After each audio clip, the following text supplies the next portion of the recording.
Хүний өдөр тутмын үйл ажиллагаанд агаар мандалд явагдаж байгаа үзэгдэл процесс байнга нөлөөлж байдаг бөгөөд үүний улмаас цаг агаарын ирээдүйн төлөв байдлыг урьдаас мэдэх, аливаа ажлыг төлөвлөхөд цагуурын ажиглалт судалгаа заашгүй шаардлагатай байдаг.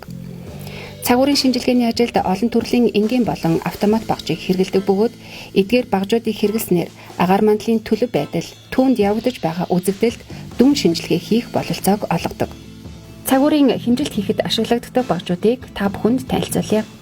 Агаар хөрс усны температурыг хугацаат термометр, максимал термометр, минимал термометр, спиртэн термометр, термограф зэрэг багжуудыг ашиглан тухайн үеийн өнгөрсөн хугацааны хамгийн их болон бага утгуудыг хэмжинэ.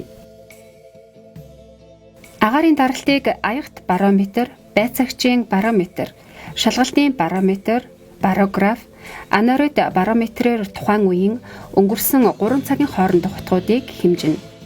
Агаарын чигийн үнэмлэхүй харьцангуй дутагдал чиг шүүдэр унах цэгийн температурыг психрометрийн термометр, гигрометр, гигрограф, синст психрометрээр хэмждэг. Салхины жилэл болон хурдыг флюгер, анемометр, анеморомбометр, анеморомбограф гэдэг багжуудыг ашиглан 2 ба 10 минутын дундаж хурд ба хуйсрах үеийн хурдыг хэмждэг. Нарны цацраг, нарны гээгүүлэлтийн үргэлжилсэн хугацааг актинометр, пиронометр буюу альбедометр, балансомер, гелиограф зэрэг багжаар хэмжинэ. Хурд тундсыг Третьяковын тундас хэмжигч, флювиограф, хээрийн бороо хэмжигч, нийлбэр хурд тундас хэмжигч зэрэг багжаар хэмжээ эрчимшлийг нь хэмжинэ.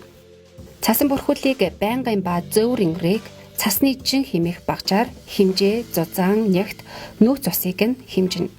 Хөрсний гүний температурыг өвдөгт ба гүний сунгуу термометр, цахилгаан термометрээр хэмжинэ.